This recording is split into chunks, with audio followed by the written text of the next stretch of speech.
السلام علیکم۔ آپ کو اپنے channel mid night horror stories پہ خوش آمدید کرتا ہوں، اور میں امید کرتا ہوں کہ آپ سب خیر و عافیت سے ہوں گے۔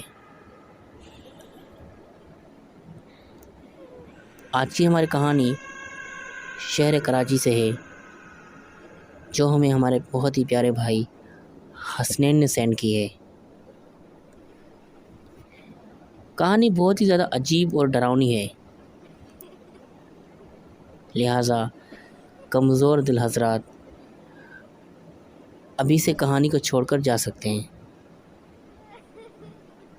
تو آئیے بنا ٹائم ویسٹ کیے یہ کہانی حسنین کی زبانی سنتے ہیں۔ السلام علیکم ندیم بھائی، میرا نام حسنین ہے اور میں ابھی کراچی ڈیفینس میں رہتا ہوں۔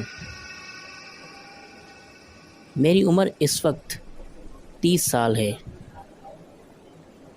یہ واقعہ 2001 کا ہے۔ یہ واقعہ میرے ابو اکثر ہمیں سنایا کرتے تھے۔ ندیم بھائی، ہوا کچھ یوں، ابو بتاتے ہیں کہ 2001 میں کراچی شفیق موڑ کے پاس ہم نے اپنی فیکٹری کا مال رکھنے کے لیے ایک گودام بنایا تھا۔ میں آپ کو بتاتا چلوں کہ میرا تعلق ایک بزنس مین گھرانے سے ہے۔ ابو بتاتے ہیں کہ 2001 میں ہم نے اپنی کمپنی کا مال رکھنے کے لیے کراچی شفیق موڑ کے پاس ایک پلاٹ خریدا، جس پہ ہم گودام بنا رہے تھے۔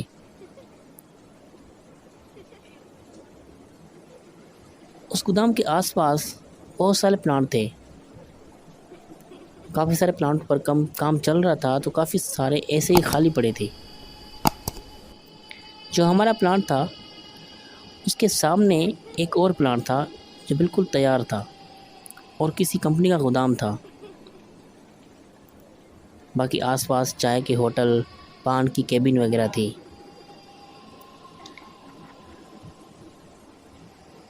ابو بتاتے ہیں کہ ہم کام کرتے کرتے ہمیں اکثر رات ہو جاتی تھی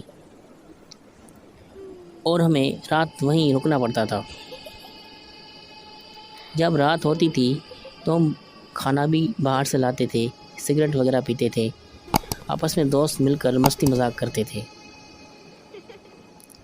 ایسے ہی ایک دن بہت تیز بارش ہو رہی تھی، تو ہم نے لڑکے کو بھیجا کہ کھانا بھی لے آئے اور سگریٹ وغیرہ بھی لے آئے۔ لڑکا گیا اور کھانا اور سگریٹ لے آیا اور ہم سب بیٹھ کے کھانا کھانے لگے۔ باتوں باتوں میں اس لڑکے نے بتایا کہ جب میں کھانا اور سگریٹ لے کے آ رہا تھا تو ہمارے جو سامنے والی جو چھت ہے، جہاں پہ اوپر ایک چوکیدار بیٹھتا ہے، اسی چھت پہ میں نے ایک لال کپڑوں میں ایک لڑکی کو دیکھا جو بارش میں نہا رہی تھی۔ شاید چوکیدار کی بیٹی یا پھر بیوی تھی، کیونکہ ہمیں ایسا لگتا تھا کہ چوکیدار کی بیوی بھی اوپر ہی رومز میں رہتی ہے، کیونکہ کافی سارے جگہوں پہ ایسا ہوتا ہے کہ جو ملازم ہوتے ہیں اپنی فیملیز بھی جہاں وہ جاب کرتے ہیں وہاں لے کے آتے ہیں۔ ہم نے اس لڑکے کو ڈانٹا کہ چوکیدار پٹھان ہے اور پٹھان اس معاملے میں بہت سخت ہوتے ہیں، اگر کسی نے آپ کو دیکھ لیا تو ہمیں پتہ بھی نہیں لگے گا اور آپ غائب ہو جاؤ گے۔ اس طرح سے ہم نے بات کو ٹال دیا۔ خیر، وقت گزرتا رہا اور ایک دن بہت تیز بارش ہو گئی۔ اس دفعہ بارش بہت تیز تھی۔ ہمارا گودام بھی آدھا بن چکا تھا اور اس میں مال بھی پڑا تھا۔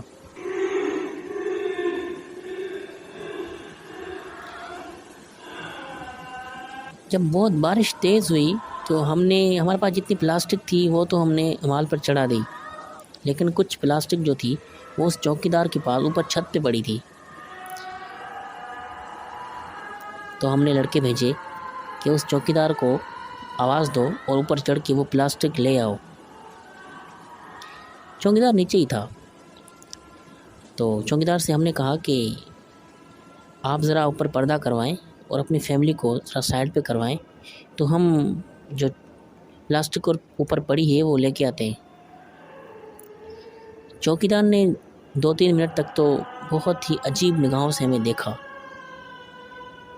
اور بولے کہ آپ لوگوں کی بات مجھے سمجھ میں نہیں آ رہی ہے کہ آپ لوگ کیا بول رہے ہو۔ جب ہم نے چوکیدار کو کہا کہ آپ کی جو اوپر فیملی ہے اس کو سائڈ پہ کریں، پردہ کروائیں تو ہم اوپر جا کر اپنا سامان لے آتے ہیں۔ چوکیدار نے کہا بیٹا ہماری ادھر کوئی فیملی نہیں رہتی، میری فیملی تو گاؤں میں ہے، آپ کون سی فیملی کی بات کر رہے ہیں؟ ہم لوگ بہت حیران ہو گئے۔ جب چوکیدار نے یہ بھی کہا کہ چھت پر جانے کا کوئی بھی راستہ نہیں ہے، میرے پاس سیڑھی ہے جس سے میں اوپر جاتا ہوں، اب تو وہ سیڑھی بھی نیچے ٹوٹی ہوئی پڑی ہے تو آپ اوپر کیسے جاؤ گے؟ اور بارش میں تو وہ سیڑھی ہم اوپر رکھتے ہی نہیں ہیں کیونکہ سلپ ہو جاتی ہے۔ یہ بات سن کے ہم ہکے بکے رہ گئے اور وہ لڑکا جو اس دن اس لڑکی کی بات بتا رہا تھا سب اس کو گھورنے لگے کہ شاید تم جھوٹ بول رہے ہو، لیکن اس لڑکے نے کہا کہ نہیں، میں نے اس لڑکی کو دیکھا تھا، وہ لال کپڑوں میں نہا رہی تھی۔ خیر ہم لوگوں نے وہ سیڑھی بنائی اور کسی طرح سے اوپر چھت پر چلے گئے۔ بارش بہت تیز ہو چکی تھی۔ ہم جیسے ہی چھت پر گئے تو وہاں دیکھ کر ہم حیران رہ گئے، سچ میں کوئی لڑکی لال کپڑوں میں بال کھول کے بیٹھی ہوئی تھی، اس کا منہ اس طرف تھا۔ جب ہم اس کے قریب گئے تو وہ اچانک سے غائب ہو گئی۔ ہم بہت خوفزدہ ہو گئے اور جلدی جلدی میں نیچے آ گئے۔ کچھ دن تو بڑے سکون سے گزرے، کوئی ایسا واقعہ پیش نہیں آیا، لیکن ایک دن کچھ مزدور اندر گودام میں کام کر رہے تھے اور تب تک ہمارا گودام مکمل طور پر بن چکا تھا۔ گودام کے اندر لوڈنگ کا کام ہو رہا تھا کہ اچانک ایک مزدور بہت زور سے چیخا اور باہر بھاگتے ہوئے بولنے لگا کہ کسی لڑکی نے اس پر حملہ کیا ہے، وہ اس کے اوپر گر گئی ہے۔ یہ سن کر ہم بہت زیادہ خوفزدہ اور پریشان ہو گئے کہ ایسا کیسے ممکن ہے۔ خیر ابو جان نے جب یہ سب کچھ دیکھا تو وہ پریشان ہو گئے کہ یہ کیا معاملات ہیں۔